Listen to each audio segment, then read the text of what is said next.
seringue en la laissant dans son opercule stérile et vous pratiquez exactement la même chose pour le cathéter Lignans. Vous enfilez ensuite les gants non stériles avec plus ou moins de mal.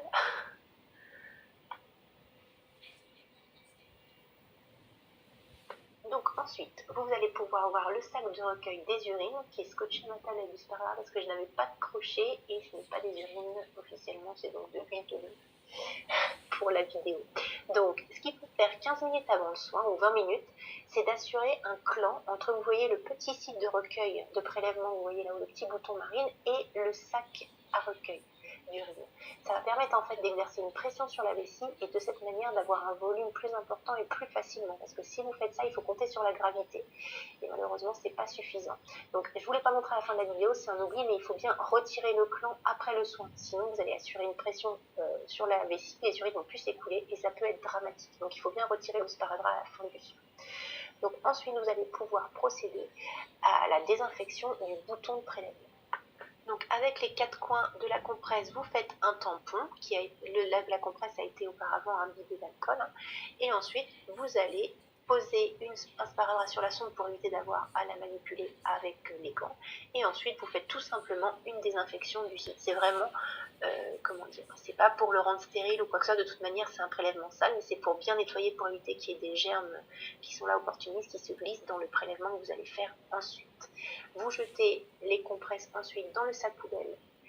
Vous allez ouvrir le pot à urine pour ne pas avoir à le manipuler après quand vous aurez votre seringue qui sera pleine d'urine. Vous l'ouvrez avant et ensuite vous adaptez le cathéter à la seringue.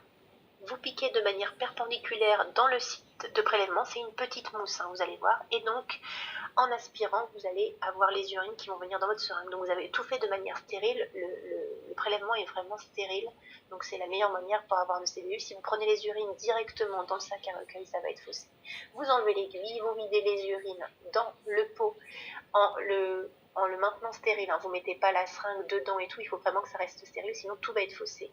Vous jetez l'aiguille dans la boîte à aiguilles, vous jetez votre seringue dans le sac poubelle, vous refermez tant que vous avez vos gants le pot à prélèvement et ensuite vous pouvez jeter vos gants après avoir enlevé le sparadrap. Je maintiens le sparadrap du clan, vous l'enlevez bien à ce moment-là. Ensuite vous vous lavez les mains, lavage des mains standard, et il est temps de remplir la feuille de laboratoire. Donc comme sur l'ordonnance et sur le pot à prélèvement, vous précisez l'identité du patient, sa date de naissance, et ensuite il est important de préciser si le patient a de la fièvre, à quelle heure vous avez fait le CBU et si vous avez besoin d'un antibiogramme. C'est souvent un examen qui est fait dans un contexte infectieux, donc il est important de préciser tout ça. Et ensuite, voilà, s'assurer que l'ordonnance soit datée, qu'il y ait bien l'identité du patient, et vous envoyez tout ça au laboratoire. Et voilà, le soin est terminé. Je vous laisse